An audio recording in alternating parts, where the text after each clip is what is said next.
The following story is told from the point of view of a female. Hi there. I guess you could say I'm writing this as a cautionary tale to those who plan on studying abroad in the future. I don't mean to discourage you from going in the first place, I just want you to be aware of this so that something like it doesn't happen to you too. I guess I should explain a little bit. Last summer, I was selected to participate in a study abroad program that would be centered in Rome for several months. Like anyone would be, I was elated. I had never been out of the States before, so it was going to be a real adventure for me. In the weeks that followed, I happily packed anything and everything I could fit into my suitcase. I'll be the first to admit that I had way overpacked for this trip. I was nervous about leaving my parents for the first time, but also excited considering the newfound freedom I would have while in Europe. Before I knew it, my parents were dropping me off at the airport, and I was boarding a 19-hour flight to Rome. Despite being long and tedious, the flight wasn't all that bad. When I exited the airport, I was greeted by the program supervisor and several other students who would be studying with me. They were about the same age and looked just as excited as me. From there, we went to our mandatory orientation meeting, and afterwards, we went to pick up our apartment keys. In the months that preceded the trip, we were responsible for getting to know our would-be roommates, as well as finding a place to stay that we could all afford. There were 3 girls that I would be staying with. They were all nice enough and made an effort to make me feel welcome, though I will admit, it was hard to get close to a group of pre-formed friends. Still, despite my slight alienation, it seemed that things were going to work out well. All of us were on a similar budget plan, and by that I mean none of us really had much money to spend. Because of this, we were all on the same page while searching for the cheapest apartment we could find. After several days of looking, we stumbled across an ad for an ancient place located above the Campo dei Fiori. That was a prime location, and we couldn't believe that it was still available, no less listed for an unbelievably low price. This immediately set alarm bells off in my head, of course.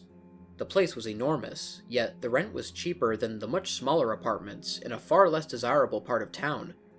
However, reason never really wins out in a group of excited young women. They had already made up their minds, and if I would be staying with them, it was my only option. We each received our own set of keys, as well as a map with walking directions. Because of its central location, it didn't take us long to get there. The Campo was amazing. During the daytime, it was filled with a vibrant market, and during the evening, it was lined with lively street performers. All the apartments surrounding it looked to be ancient too, so ours didn't really stand out all that much. After circling the square 3 or 4 times, we finally noticed the number nailed to the front of a massive old wooden door. This would be our home for the next 3 months. I fought with my keys for a moment until the heavy old lock clicked. The thick door swung forward with a screech. We were then met with a long, winding staircase. We all looked at one another and groaned. None of us had accounted for the fact that the building had been constructed before elevators were commonplace.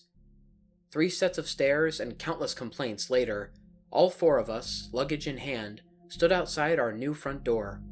Once again, I reached for my set of keys and fought with the stubborn lock. As soon as the front door opened, there was a stampede of young women trying to claim the best rooms. Being a 3-bedroom apartment, it meant that 2 of us would have to share. I personally didn't really care, so I let the others battle it out. When the dust had settled, I found that I would be sharing a room with a girl called Stephanie. That was fine with me. Stephanie was nice enough, and she was also very quiet, my ideal feature in a roommate. Over the course of the rest of the day, we ran around exploring our new home. There were 2 bathrooms, a full kitchen, and a living room with an old TV. Once again, I began to feel uneasy. Just how was it that we were able to get all of this for such a low price? Before I could finish the thought, however, I was interrupted by a fit of loud squealing. My initial reaction was to panic, but I soon learned that all the noise was from excitement. Down at the other end of the apartment, near the front door, there was apparently another part of the flat we had missed. I followed the noise until it led me to a long, dark hallway. There, at the end, behind the group of squealing women, was a washing and drying machine. For those of you thinking, what's the big deal, I should explain that these things are incredibly rare in Rome. Generally, exchange students have to wash their clothes by hand in the sink before hanging them up to dry. What was a luxury item like this doing in such a cheap apartment?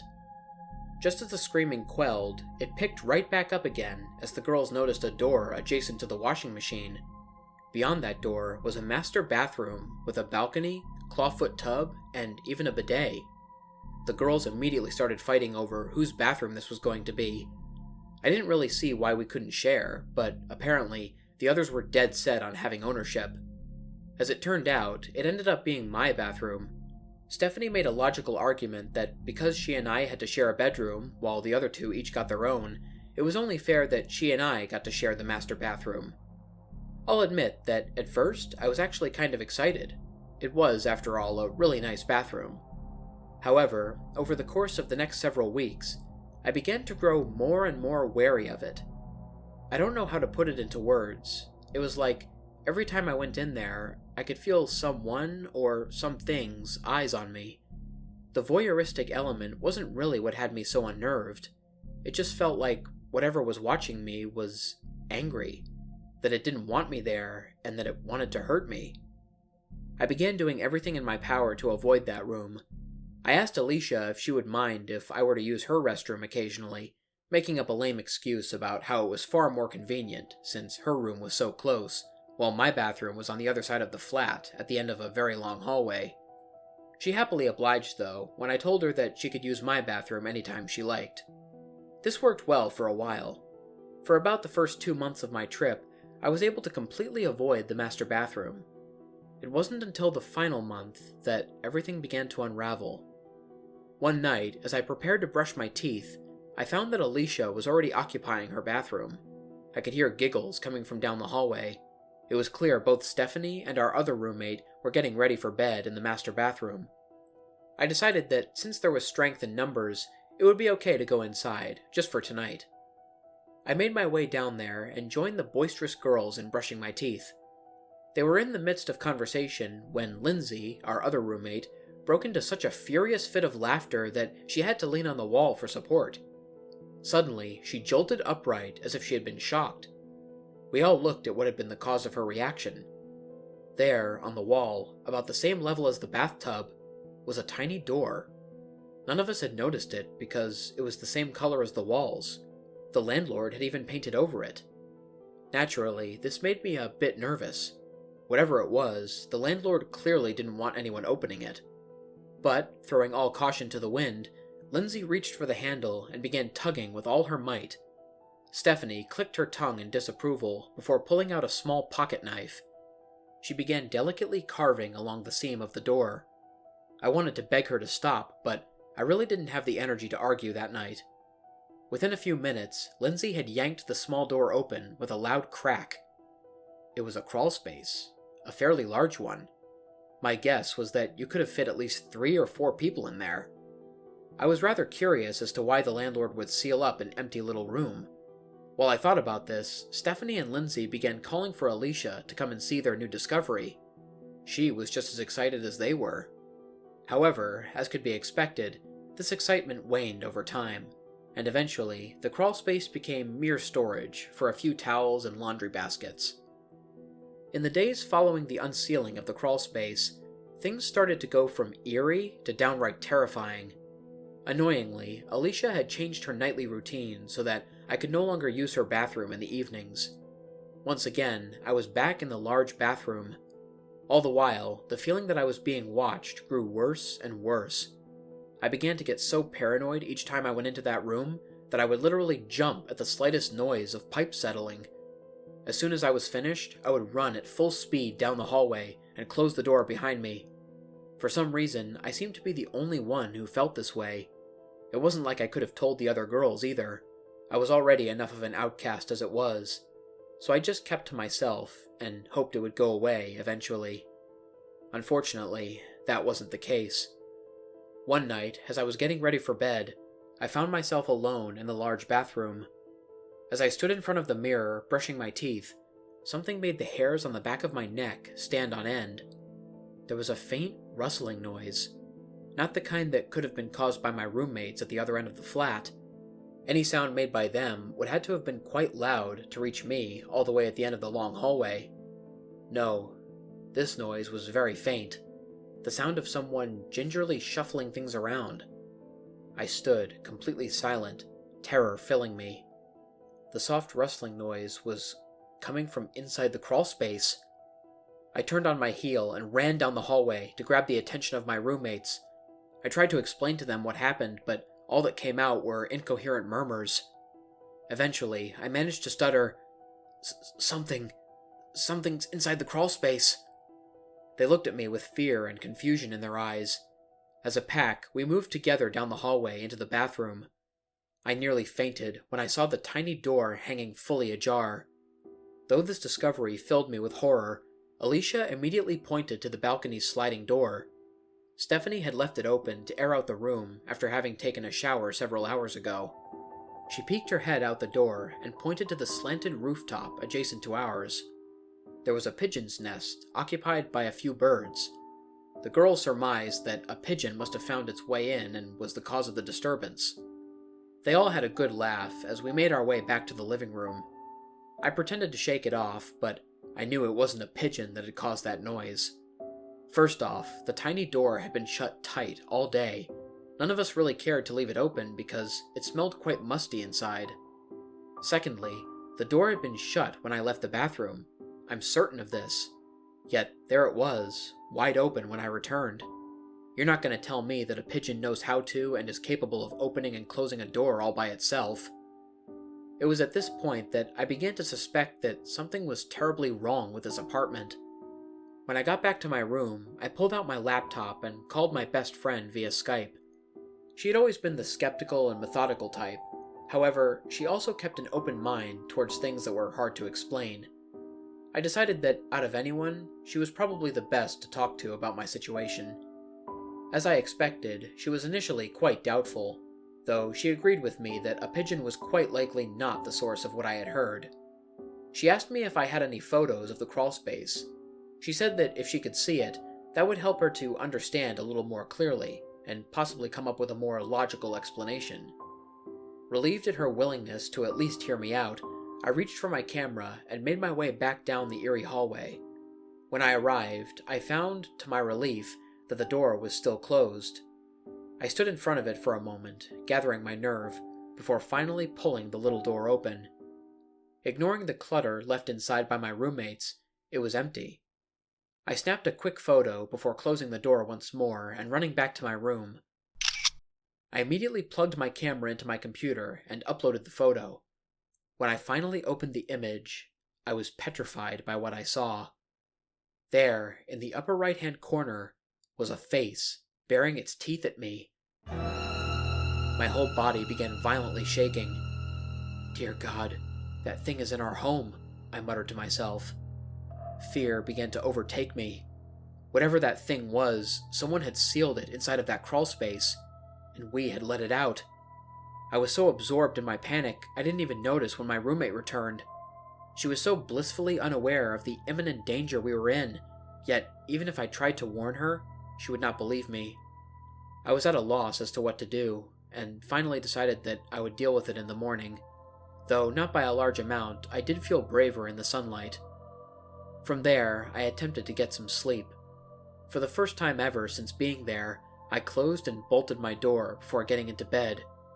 Stephanie eyed me suspiciously while doing so, but I just told her jokingly that Lindsay had been sneaking into our room the previous nights and stealing my Nutella. She laughed heartily, shaking her head before settling down for the night. I will admit that the only reason I was able to find any sleep was because of her presence. Something about not being alone can give one a sense of false security. It was about 2 o'clock in the morning when the sound woke me. I had always been a light sleeper, so the faint noise was enough to stir me. It sounded like a door being pushed open at the other end of the flat, followed by footsteps. But these weren't normal footsteps. They were far too fast. It sounded like someone was running at full speed from the foyer to the living room and all about the apartment. They weren't heavy footfalls, like the kind you would expect from a running person either. They were very light, almost unnaturally so. My initial reaction was to assume it was either Alicia or Lindsay, so I got up and stuck my ear to the wall behind me that separated Lindsay's room from mine. I could hear her faint but steady breathing. She was clearly asleep, so it couldn't have been her. I then crossed over to the other side of my room near the door, and once again stuck my ear to the wall. Alicia's snoring was quite audible. There was no way it was her. I began to grow fearful. As a last resort, I turned to see if Stephanie had perhaps gotten up, but I could plainly see her resting form silently rising up and down. A shiver went down my spine, and I nearly screamed when I realized that the footsteps had come to a stop outside of the room. Despite all the lights being out, I could clearly see the looming dark shadow of a form through the tiny crack at the foot of the door. I dared not move. Whatever it was just standing there, waiting. Then, to my horror, the doorknob began to jiggle. Gently at first, but soon growing violent, possibly at the realization of it being locked. The noise of it eventually woke my roommate. She sat up, blinking in confusion. That instant, the jiggling stopped. She asked me what the hell I was doing, and if I knew what time it was. I told her it wasn't me, and that whatever had opened the door to the crawlspace the previous day had come back. But she just furrowed her brow at me and said that I needed to get more sleep. The next day, I made an appointment with my program supervisor. I told him that I needed to go home. He tried to tell me that I was just homesick and that it would pass, but I insisted. He eventually gave up and let me call my parents. They were confused, but accommodating, and they changed the date of my return flight to the following morning. I really wanted to get out of there that day, but understandably, that was the soonest they could manage. Unfortunately, this meant that I would have to stay one more night in the apartment. When I returned, I tried to tell the others about what had been going on. I knew I was going to be leaving and would soon be out of danger, but I was still immensely worried for their safety. But none of them took me seriously. They looked at me as if I were a madwoman. They didn't say anything, but I was sure they all thought I was going home because of some sort of mental breakdown. At that point, there was nothing I could say that would convince them. That night, I locked my door and hesitantly went to bed. Once again, around 2 o'clock in the morning, I was awoken by rapid footsteps scampering around the apartment. I could hear the door to the bathroom begin to creak open, followed by the door at the end of the hallway. The footsteps grew louder and faster as they moved through the apartment. Finally, they paused outside the door once more. I could hear breathing this time, slow and heavy. I sat up in panic, and to my horror, I saw that Stephanie had forgotten to lock the door behind her after getting up to use the restroom. It was right outside the door, and I didn't know if I had time to jump up and try to lock it before the thing realized that there was nothing blocking its way. I hesitated a moment too long, and by the time I had sat straight up in my bed, the handle had slowly begun to turn. I froze in terror as the door cracked open, revealing my tormentor. It stood there ominously in the doorway, staring me down.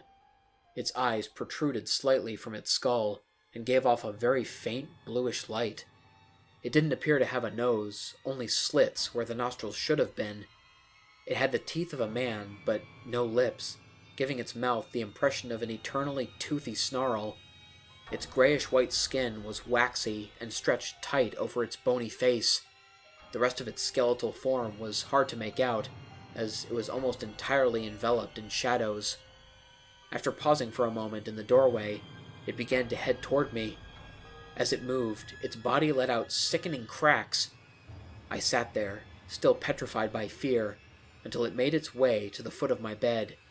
Its heavy breaths were deafeningly loud. I don't know how Stephanie slept through them. The air had begun to smell sour and stagnant. With frightening speed, the thing jolted to the other end of the bed, mere feet from me. I gagged at the smell of it, like sulfur and rotting flesh. Slowly, it unfurled one of its gnarly hands and proceeded to reach for me. Not until it was several inches away did I finally find my voice. I screamed as loud as I possibly could, and it halted in its tracks. Stephanie shot up from her bed, visibly frightened.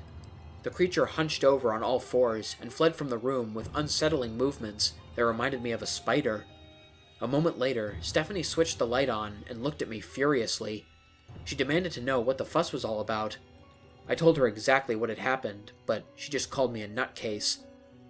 The taxi came to pick me up very early the next morning. The sun had not even risen by the time it arrived. None of the girls came to see me off, but I expected this. After loading my luggage into the trunk, I climbed into the back seat of the old cab.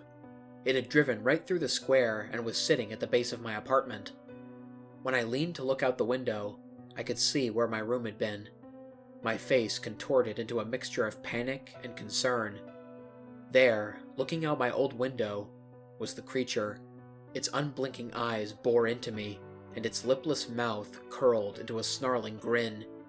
Before I could say anything, the cab driver took off, leaving that hell house far behind. I tried to warn them. I really did. I said everything I could to tell them of the danger they were in, but none of them listened to me. There was no way I could have stopped what happened after I returned home. You see, several weeks after returning to the United States, I received a phone call from the program director. He informed me that a day before the program ended, all 3 of my past roommates had been reported missing. The authorities had no idea just how long they had actually been gone for. They were only discovered to be absent when the program director went to check on them after no one made it to the end of the wrap-up meeting. They assumed it had been at least a week or 2, since all the food in the apartment was expired. There was no sign of forced entry and no valuables missing. The only notable detail mentioned in the report was that when the police arrived on the scene, there was a strange little door hanging ajar in the bathroom. When they approached it, they were met with a powerful odor coming from no visible source. The official report has them declared as missing, but I know that they're all dead. I'm incredibly lucky to have made it out with my life. I think the only reason I'm still alive today is because I fled thousands of miles and across an ocean. Despite their unwillingness to listen, I still feel an unimaginable amount of guilt over what happened to those girls. That's why I'm writing this now. I may not be able to go back in time and save them, but maybe I can prevent this from happening to you. Please, please heed my warning. If you ever get the opportunity to study abroad, keep this in mind. If the place you're staying in seems too good to be true, it probably is. And whatever you do, don't stay on the 3rd floor of the ancient yellow apartment complex above the Campo dei Fiori. There's something there. Something evil.